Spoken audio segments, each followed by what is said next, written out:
Good morning. Wanted to share with you a thought from Second or First Peter, First Peter 2. This is what it says: First Peter 2, 1 through 3.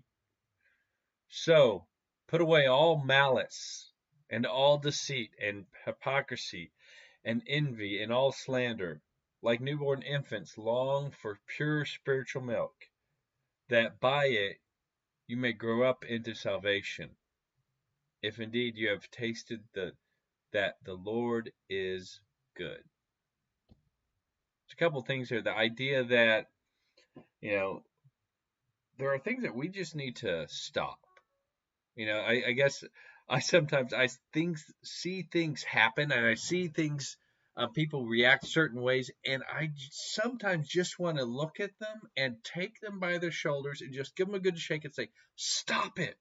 You know better." You know, Peter's saying, "Okay, put away malice and deceit and hypocrisy and envy and slander. Those things, stop it."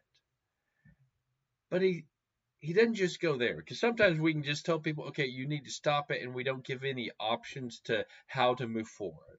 But that's the thing. God says, I want you to be a holy people, but he also gives us the ability to do so. And so Peter says, like newborn infants, long for pure spiritual milk. Now, when my girls were babies and we would feed them, they would have the bottle.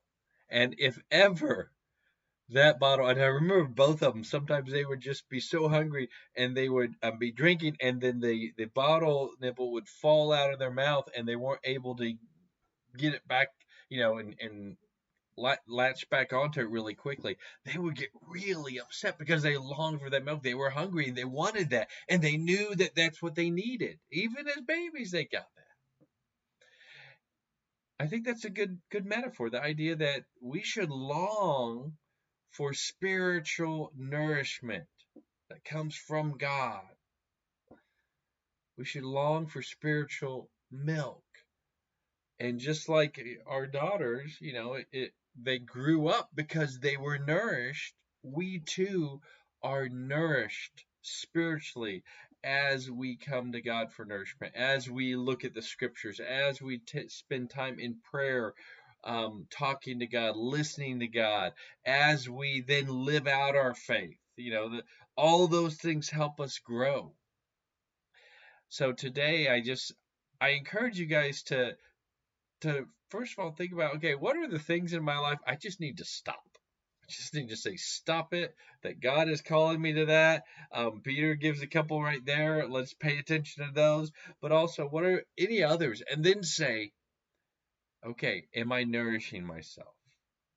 Because if we are going to stop some things, that means we have to start other things and replace those bad habits and those bad attitudes with better ones. And God gives us the ability to do that. And God gives the ability for us to be nourished in that and for us to grow spiritually, just as I said, my kids grew physically. So I encourage you guys to think about that today. Hope you guys are all doing well. Have a good day.